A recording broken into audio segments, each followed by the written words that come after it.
cântăreți. De aceea v-am și citit și pentru cântăreți. Și au zis, cântăreții erau în mijlocul, aproape de el, îl înconjurau și cântau, lăudat să fie Domnul. Știți pe cine reprezintă cuvântul acesta pe care l-am citit din Eclesiastul? Din Ezechiel 28? Pe? Ei, dar observați dumneavoastră, pe Satan zice fratele și bine a zis. Problema e că Satan și-a pierdut 4 calități despre care să vorbesc în această dupămasă. Și aș vrea să luați aminte la cuvintele care Domnul m-a zestrat să le împart cu dumneavoastră. Satan avea un nume. Înainte de Satan, știți cum se numea? Lucifer, îngerul strălucitor. Imaginați-vă dumneavoastră câtă îndrăzneală pe Satan. Nu i-a ajuns că era îngerul strălucitor. Nu i-a ajuns că avea un nume, Lucifer.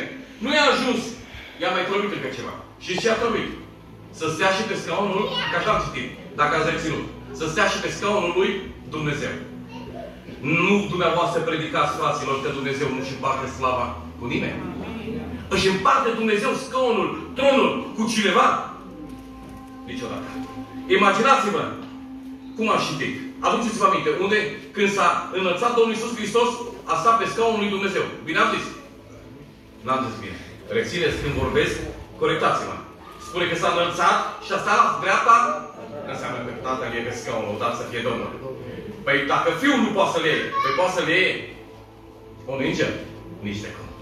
Ei, observați dumneavoastră, îngerul acesta, strălucitor, Lucifer, îi schimbă Dumnezeu numele. Amin, fraților? Îi schimbă Dumnezeu cetatea, țara. Și schimbă Dumnezeu hrana. Și am să vă spun despre lucrul acesta. Și schimbă pe Dumnezeu. 4 lucruri pe care vreau să le împart cu dumneavoastră. Astea poate, 4 lucruri. Omul care nu s-a împăcat cu Dumnezeu să le primească în inima lui, sau aceste 4 lucruri care un frate sau o soră le are, poate să le piardă. Exact ca îngerul strălucitor. Observați dumneavoastră, în momentul când a ajuns pe pământ și a văzut că și-a pierdut țara, numele, hrana și pe Dumnezeu, a zis, încerc altceva. Și a încercat, fraților, și a reușit. Aduceți-vă aminte, aș vrea microfonul puțin mai încet. Aduceți-vă aminte, pe fața pământului sunt 7 miliarde, dacă nu 8 miliarde de suflete. Ce spuneți dumneavoastră? Toate, aproape 8 miliarde, îi slujește Domnului? Nu-mi permit să fac o socoteală doar așa din mare. O imaginați-vă. Haideți să zicem cu 1 miliard îi slujește Domnului. Și 7 miliarde îi slujește la cine? La cel care a pierdut 4 calități. Și-a pierdut țara, și-a pierdut numele, l-a pierdut pe Dumnezeu și și-a pierdut hrana. Și acum vă veți întreba de ce Dumnezeu mi-a pus pe inimă să împart cu dumneavoastră aceste 4 calități. Hrana reprezintă cina. Și și-a zis Iisus Hristos. Cine nu mănâncă, n-are viață. Țara, tot prin Domnul Iisus Hristos a zis, mă duc să vă pregătesc un loc, că acolo unde sunt eu, să fiți și voi. Apoi numele, în Luca capitolul 10, acolo veți găsi cu versetul 20. Nu vă bucurați că predicați sau cântați. Acum vreau de cântăreți. Și bucurați-vă că numele voastre sunt scrise unde? Nu așa spune. În cerul, lăudați să fie Domnul. Înseamnă că aceste 4 calități împreună cu aceste 3 calități împreună cu a 4-a, cu Dumnezeul nostru, care spune în porunca, ajutați-mă. Prima. Și cum spune? Să nu aveți alții? Interesant. Înseamnă că Domnul nu încurcă. Dacă din Ezechiel a găsit Dumnezeu cu care în această seară să vorbim despre 4 calități, despre țară, despre nume, despre hrană și despre Dumnezeu, astea vrem să le avem în inima noastră. Lăudați să fie Domnul. Și de ce? Când va veni iubitul nostru, nu să știe ziua, noaptea, când va veni, nu e treaba noastră, e treaba stăpânului. Pe noi să ne găsească cum? Veghem. În veghere. Domnul să vă binecuvânteze. Și în momentul când noi veghem, înseamnă că și suntem pocăiți. Lăudați să fie Domnul. Și poate ne întrebăm, cum trebuie să veghem? Aș vrea să vă vorbesc și cu dumneavoastră, dar și cu dumneavoastră. Eu nu scutesc pe nimeni. Pe dumneavoastră să nu credeți că vă mângâi și pe frați îi mustru. Am fost cu fratele în oraș și am zis, frate, dacă Domnul vrea să ne mustre, primim. Cum credeți dumneavoastră că trebuie să stăm în veghere? Ca să avem cele 4 calități despre care, în minutele cât Domnul să nu folosească, să ne vorbească. Și cum trebuie să veghem. Acum încep cu frații. Toți frații, slavă Domnului, avem permise, avem mașini, mai călătorim când la Târgu Mureș, când la Alba Iulia, când peste o tare și nu e rău. Dar știți cum trebuie să veghem? Ochii aceștia. Când am ieșit în stradă, vedem oameni și îmbrăcați și dezbrăcați. Și buni și răi. În momentul când cu ochii aceștia veghem, înseamnă că noi avem cele 4 calități în inima noastră. Lăudat să fie Domnul. Dar dacă nu veghem și ne urcăm și pe un acoperiș și facem ca David, vedem pe cei care se scaldă, e problemă. Acum, frate Alin, dacă Domnul te-a înzestrat și ți-a dat cuvântul acesta de mustrare, aș vrea nu să mă vă mustru, să vă îndreptați. Vorbește, Doamne, că nu te ascult. Apoi să trec și la femei, la surori. Ați găsit dumneavoastră undeva în Biblie, din afară de David, când s-a urcat sus și a văzut-o pe femeia aceea frumoasă, care se scălda pe lume Bat? Ați găsit dumneavoastră la undeva că oamenii mergeau la mare să se scalde sau la stranduri? Nu. N-ați găsit, așa? Ați găsit. Ați găsit când Ioan Botezătorul, Matei, capitolul 3, când Ioan Botezătorul, îmbrăcat cu o haină curoasă, deci era căldură afară.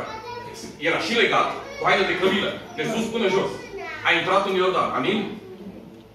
Așa, sunt de acord să mă duc și eu și fratele. Amin. Și o să zicem, o să cârtim. Doamne, da, 30 și ceva de grade afară. Mai și o haină de cămilă pe noi? Nu-mi place, mai bine mă duc acasă. Dau drumul la ventilator. Dacă ați făcut-o până acum, nu mai faceți. Ce văd ochii tăi creștine? Și cu altă ocazie, când o să trec pe la dumneavoastră, am să predic în direcția aceasta. Ce văd ochii creștinului? Și am zis de veghere. Dacă noi privim cu ochii aceștia, ba mai căutăm și lucrurile care nu-i plac lui Dumnezeu și privim, haideți să recunoaștem, fraților. Dacă mergem la un strand, ce vedem acolo? Mai vedem și câte o femeie mai grăsuță, dar mai vedem câte una, zici că este o vorbă nume, că e trasă prin inel. Ce spuneți dumneavoastră? Mai primește Dumnezeu rugăciunea care a vorbit fratele și a fost ochi și urechi la el? Mai ascultă Dumnezeu rugăciunea aceea? Nu mai ascultă. Îmi pare rău că împart cu dumneavoastră cuvintele acestea, dar vreau să vorbesc despre 4 calități care trebuie să le avem în inima noastră, ca să avem trecere. Și atunci când ne prăbușim la pământ, noi și casa noastră, și strigăm, Doamne, intervine Dumnezeu și desparte apele. De ce? Pentru că camera noastră e curată, lăudat să fie Domnul. Noi lucrurile rele le lăsăm în urmă. Și înainte Iisus și în urmă lumea. Și atunci nu mai ne uităm în urmă. Acum o să trec și la surori. Ajunge cu frații. Că toți avem 2 mâini, 2 picioare, o gură, ochi. Și chiar dacă nu avem putere la fel, adică surorile și frații, dar avem putere aici, cu gură. Este vorba despre veghere. Nu e așa, soră? Că cu limba aceasta micuță poți să-mi prins un foc mare? O câte cazuri în lucrarea Domnului și când mă trimite Dumnezeu am auzit, frate Sorin, vin la mărturisire și spune, frate Sorin, m-a luat gura pe dinainte și am început să blastăm și n-am mai ținut cont nici de Iisus, și n-am mai ținut cont nici de păstor, și n-am mai ținut cont nici de biserică. Cu gura aceasta, soră, poți să aprinzi un foc mare. Și înseamnă că dumneata n-ai nevegheat. Și în momentul când ai vegheat, și ce? Duhul Sfânt te-a părăsit. N-aș vrea să vă întreb când a stat ultima dată la săruință. N-aș vrea să vă întreb care a fost ultima dată când a stat în post ca Iisus Hristos să ridice pe ai noștri care încă nu sunt toți la Dumnezeu. N-aș vrea. Vegherea asupra corpului acestea e foarte importantă. Aduceți-vă aminte, fratele nostru Pavel, în 1 Corinteni, capitolul 9, de la versetul 26 sau 27, și și-a zis, și mă port aspru cu trupul acesta. Putea să zică, Pavel, auzi, eu sunt apostolul neamului. Păi eu fac semne și minuni. Păi eu am fost în al 3-lea cer. Păi eu vorbesc multe limbi. Păi eu le fac pe toate. Păi pot să mă duc. Oriunde vreau. Azi mă port aspru cu trupul acesta. Imaginați-vă dumneavoastră să ai cele 4 carități. Nume, țară, hrană, cina care reprezintă cina și pe Dumnezeu. trebuie să te porți aspru cu trupul dumitare. Lăudat să fie Domnul. Întrebare, fără răspunsul, în prisosul inimii noastre. Oare mai ascultăm noi de Dumnezeu? Ne mai purtăm noi aspru cu trupul nostru? Și surori, îmi permit de aici de la Von, pentru că vă vreau acolo. Există două drumuri. Aduceți-vă aminte în Luca, capitolul 16, de unde s-a uitat cel nepocăit. A murit și bogatul și a murit și săracul. A murit și pocăitul, a murit și nepocăitul. Diferența între pocăit și nepocăit e: pocăitul l-a dus în sânul lui. Ei, nu tot așa s-a întâmplat cu cel nepocăit. El s-a dus în locuința morții. Și de acolo spune cuvântul că și-a ridicat privirea în sus. Înseamnă că există două drumuri. Unul în jos și unul sus. E faină. E faină petrecerea în Domnul. Și noi mergem la anunț. Corina laudă pe Dumnezeu la anunț. Dar e bine, așa cum ești în casa de rugăciune, să fii și la nuntă. Lăudați să fie. Pentru că Domnul se prezintă și acolo. N-ați găsit dumneavoastră când frații predică că Domnul Iisus Hristos a prefăcut apa în vin și acum poate sunt prieteni aici și o să spună: păi cum? Păi n-avem voie să bem vin. Și ce vin a făcut Domnul Iisus Hristos? Spune că toți de acolo, toți lutașii care au băut fără, zicem noi o vorbă, fără număr, au băut. Și când au băut vinul care Domnul Iisus Hristos l-a făcut, ei s-au trezit. Lăudați să fie Domnul. Nu e așa că când venim în casa lui Dumnezeu, noi ne trezim. Doamne, am făcut, n-am ascultat, am alergat, am bârfit, am privit, am vorbit. Înseamnă că candela mea lipsește cele 4 calități. Chiar dacă 3 de ai, dar îți lipsește una. S-ar putea ca dintre ele să fie una din ele hrana. Dumnezeu, rețineți. Țară, hrană, nume și Dumnezeu. Și s-ar putea să-ți lipsească hrana. Să vii la adunare și să plângi acolo cu amar. Și frații să stea la masă cu Iisus Hristos când fratele Alin să roagă: Doamne, dă-i valoarea trupului Tău. Doamne, la rodul vițe, dă-i valoarea sângelui Tău, ca să avem viață din belșug, ca să fim cu Tine acolo. Și pentru că Tu îți lipsește doar una din cele 4, tu stai acolo pe bancă și plângi cu amar. Ai șansa din această seară, împreună cu robul Sorin, nu-ți mai munca dumneavoastră. Suntem oameni, aveți slăbiciuni, privim, gândim, vorbim. Dar din această seară putem să ne luăm o hotărâre, lăudați să fie Domnul. Ca acele 4 calități să nu ne lipsească, să stăm la tur de veghere. Și când stai la tur de veghere, Dumnezeu știe cum să-ți vorbească. Atunci când te rogi pentru soț, Dumnezeu îl protejează la plecare, să meargă să muncească. Atunci când te rogi pentru soție, Dumnezeu îi dă mâini, îi dă putere, lăudați să fie Domnul, ca să-ți gătească, ca să fie o Marta, ca cei din jur să se bucure, să vorbească de bine. Atunci când te rogi pentru copilașii tăi, Dumnezeu să-ți asculte rugăciunea. Ăsta este Dumnezeu nostru. Ăsta este omul care are 4 calități în inima lui și în viața lui.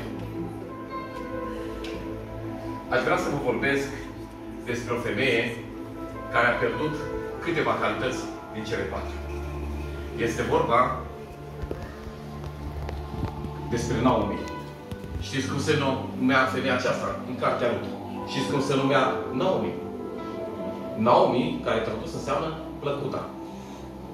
Ei, observați dumneavoastră că stăm în prezența lui Dumnezeu și cât timp avem cele 4 calități, normal că noi ne numim copii al lui Dumnezeu. Fiică și fiu de Dumnezeu.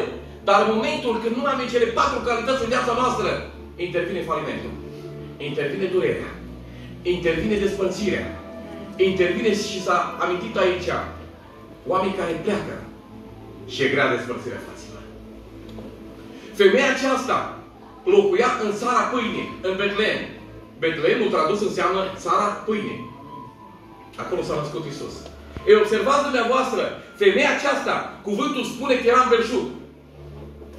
Dar acum, cum înțelegeți dumneavoastră că era în belșug? Și am să vorbesc de 4 calități care le-am amintit. Foamete era? Probleme era în țară. Cum înțelegeți dumneavoastră că era în belșug? Dacă avea soț, dacă avea sănătate, și am avut și 2 copilași, a mie fratele, nu era în belșug? Ce-ți mai trebuie? Cuvântul spune, dacă ai ce mânca și cu ce te îmbrăca, îl ai pe Dumnezeu. Ai pe tăi lângă tine. Ce-ți mai trebuie? Din păcate vine cârtirea. Și cârtim. Doamne, eu de ce nu am șelare? Știe Domnul de ce. Dar la capăt de drum, făgăduința lui Iscarie. Toți vom locui acolo, dacă avem cele 4 calități, în locuința sfântă. În prezența lui Dumnezeu. În prezența lui Avram, Isaac și Iacov. Ăștia erau neamuri, știți, nu? Avram era tata lui Isaac și Isaac era tata lui Iacov. Domnul să vă binecuvânteze. Ei, observați dumneavoastră, femeia aceasta, care avea un nume, care tradus este scris în Biblie, în Cartea Rut, plăcută, ea a luat hotărâri fără de Dumnezeu. De câte ori în viață n-am luat hotărâri, fraților? Nu l-am mai întrebat pe Dumnezeu. Și ne-am dus și am falemitat, am rămas fără bani și ne-am întors înapoi ca fiul lui risipitor. Și ne-am recunoscut. Dacă îl întrebam pe Dumnezeu, nu falimentăm. Tot așa a făcut și fiul risipitor și a falimitat. Tot așa a făcut și Iona. Știți dumneavoastră ce a făcut? Și a plătit biletul să se ducă în altă parte, a luat și fără bilet, a ajuns și în apă, a ajuns și burta peștelui și lista continuă. Asta înseamnă când omul nu ascultă de Dumnezeu. Asta a pățit și Naomi plăcuta. Și-a luat soțul, și-a luat cei 2 fii și s-a dus în țara Moabului. Pentru 10 ani de zile. După 10 ani de zile, când s-a văzut falimentată, că nu mai avea nimica, i-a murit și soțul, i-a murit și cei 2 copii, a rămas doar ea și 2 nurori, Orpa și Rut. În momentul când s-a văzut scântorată din toate părțile și a venit în fire și a zis, mă întorc înapoi în țara mea, unde cândva era un belșug. Dar voi, nurorilor, întoarceți-vă la familia voastră. Nu știu cât s-a rugat de Orpa, rețineți. Nu știu cât s-a rugat de Orpa. Dar s-a dus Orpa, a părăsit-o. Nu tot așa s-a întâmplat cu cel care are 4 calități în viața noastră. Nume, hrană, țară și pe Dumnezeu. Știți ce a zis? Rut, mamă soacră. De aici începe pocăința. Frați și surori, de aici începe pocăința.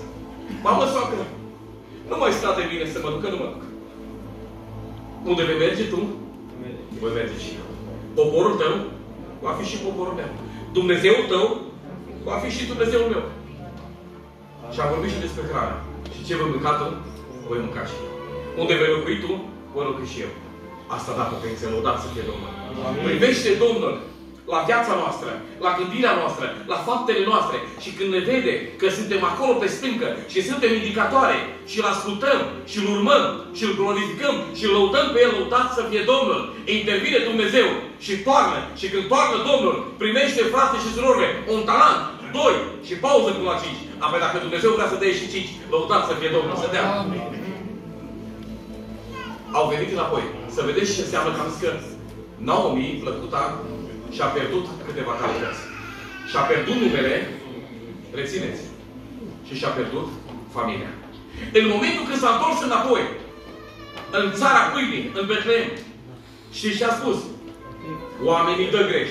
Și aș vrea aici să reține și voi proroci. Dacă se proroci, Domnul să vă binecuvânteze. Oamenii dă greș. Vă aduceți aminte când Domnul i-a vorbit la Samuel și a zis, du-te în casa lui Isai, nu lui Isaia, a lui Isai. Du-te în casa lui Isai și unge-l pe unul ca împărat. Știți că a dat greș. Când l-a văzut pe primul, din 8, rețineți, David avea încă 7 frați, cu el 8. Când l-a văzut pe primul, mare, înalt, frumos, și a zis, Samuel, și era proroc, trimis de Dumnezeu, cu siguranță, negreșit. N-a fost așa. S-ar putea să mai dăm greș în ale noastre, în vorbire, în privire, în gândire. Și observați dumneavoastră, în momentul când a intrat Naomi în cetate, oamenii au dat greș și și-a zis, slăvit să fie Domnul că s-a întors Naomi, care tradus înseamnă plăcuta. Când te recunoști, nu te ascunzi, te duci la mărturisire, lăudat să fie Domnul. S-a mărturisit sora noastră și a zis așa, nu mai îi spuneți Naomi plăcuta, spuneți-mi Mara, care tradus înseamnă amărăciune.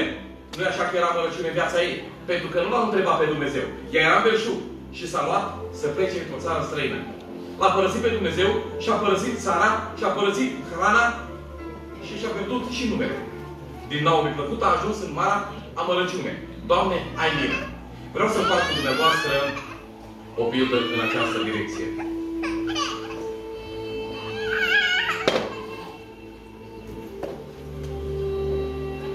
Într-o zi, frați, așa cum e Alin, cum sunteți dumneavoastră, au hotărât să aducă frați din depărtare și a anunțat în biserică, pe data cu tare, vin frați la părtășie. Vă rog să veniți. Să fim un număr cât mai mare și cât mai ascultător. Să ascultăm cuvântul pe frați. Și o soră de 70 de ani a auzit că vin frați din depărtare. Și când au venit frații, predica, cânta frații, și sora noastră de 70 de ani stătea în față și asculta cuvântul. Doamne, strâng cuvântul Tău în inima mea. Ca să nu mai le fac pe cele care le-am făcut. Și dumneavoastră, unde scrie? În Psalmul 40. Ne-a scos din groapa pieririi, din fundul mocilei și ne-a pus pe stâncă. Și noi nu mai vrem ca să stăm în mocilă. Noi vrem să fim pe stâncă. Și ce se întâmplă când suntem pe stâncă? Înseamnă că cei din jur ne văd.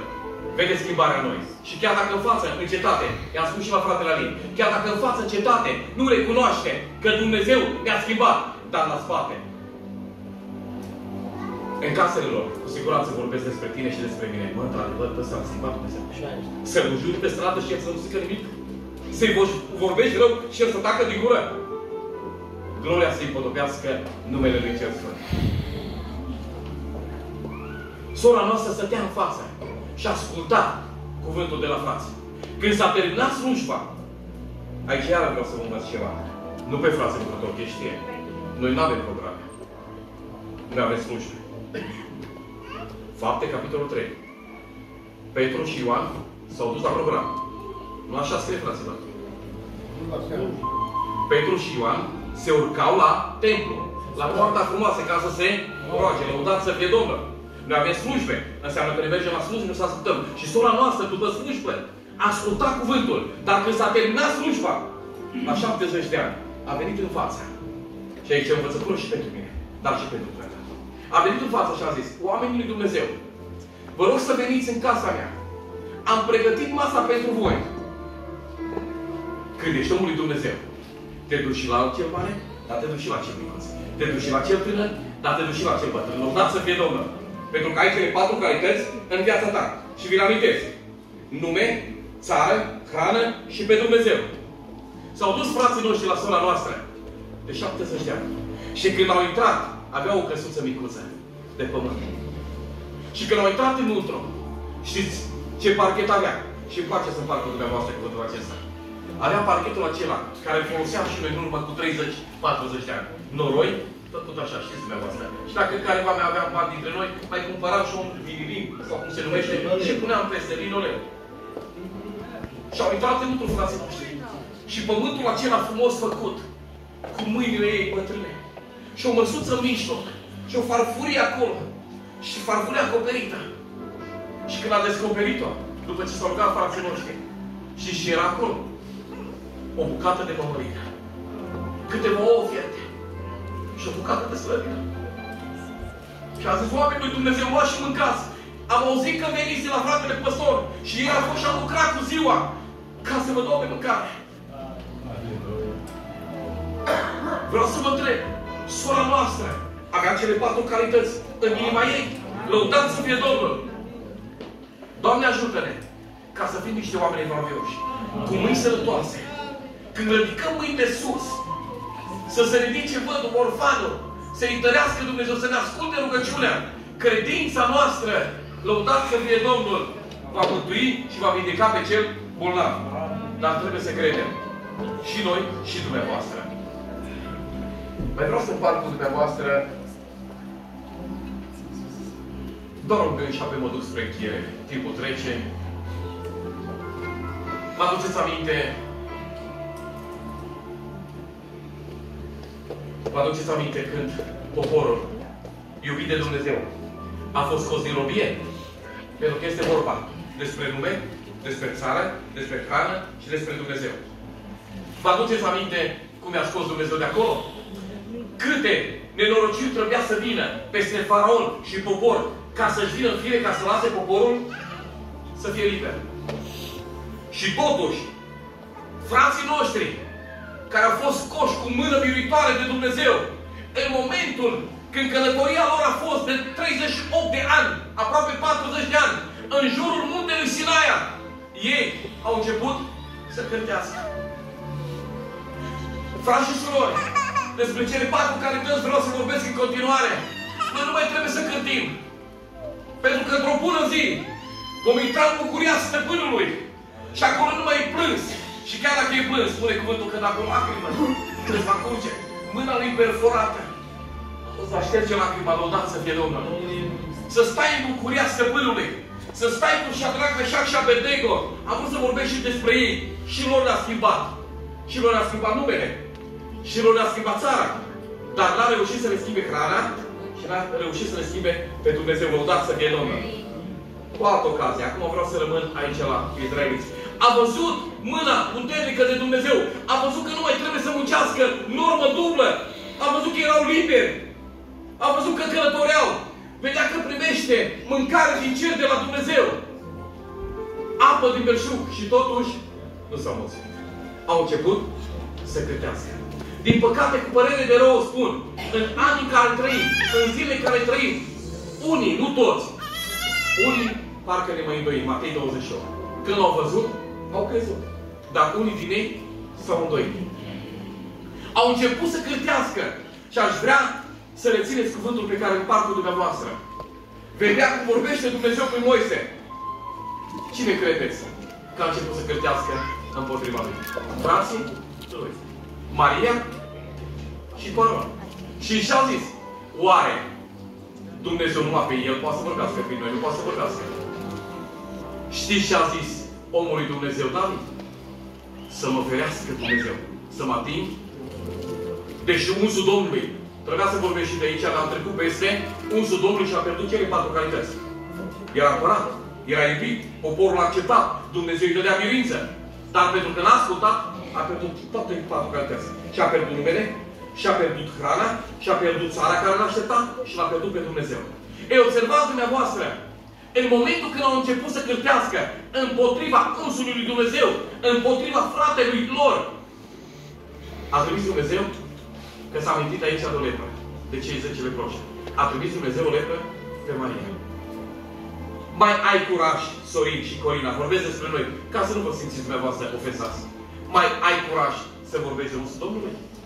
Ba mai bine, îmi permis să spun, Doamne, stau acolo pe bancă și mă rog, așa cum ai zis prin Apostolul Pavel, ori de câte ori mă duc în față și ori de câte ori vine oamenii lui Dumnezeu, unși lui Dumnezeu, îmi permite acolo de pe bancă să zic, Doamne, vorbește-mi și mie să înțeleg, lăudat să fie Domnul. Folosește, Doamne, că eu iau cuvântul ca din gura ta. Și ce face Dumnezeu atunci? Se bucură, lăudat să fie Domnul. Poporul primea mană din cer și totuși nu-i mulțumea lui Dumnezeu, a început să cârtească. Și aș vrea să par cu dumneavoastră, știți, mana care o primea din cer, cum era? Dulce. Cuvântul lui Dumnezeu spune că ei luau oale, mana vinea din cer, se apucau, o puneau oale, apoi o fierbea, le țineți, o fierbea, o pisa și începea să mănânce. Și avea gust de turtă și aminte, fratele, turtă dulce. Imaginați-vă dumneavoastră să nu pui niciun efort, să te scoată Dumnezeu dintr-o țară unde erai un rob, să-ți dea Dumnezeu nume, țară, hrană și pe Dumnezeu să fie de partea ta și tu totul să cârtești. Toți 600.000 și-au pierdut, rețineți, și-au pierdut pe Dumnezeu, numele, hrana și țara care aștepta. Pentru că așa le-a făgăduit, nu frate? Așa, vă duc într-o țară unde curge lapte și au ajuns acolo. Ai lor, tinerii, care s-au născut în cei 40 de ani, au ajuns, dar ei nu au ajuns. Asta poate să piardă omul în viață dacă nu ascultă de Dumnezeu. Nume, rețineți. Hrană, țară și pe Dumnezeu. Fără cele 4 calități pe care le-am părțit cu dumneavoastră, niciodată nu o să vedem țara care ne-a promis-o. Și promisiunea este așa. În casa tatălui meu sunt. Dacă n-ar fi așa, înseamnă că este loc și pentru frați. Este loc și pentru surori. Este loc și pentru copilașii noștri. Este loc și pentru rudele noastre. Important e de astăzi să facem fapte vrednice de pocăință. Să ne încadrăm cu cuvântul care l-a citit fratele și îmi place atât de mult, Isaia 58. Dacă nu dezlegăm, dacă nu stăm în post, și aici aș vrea să vă mai văd ceva, nu că n-aș ști, vreau să vă readuc aminte.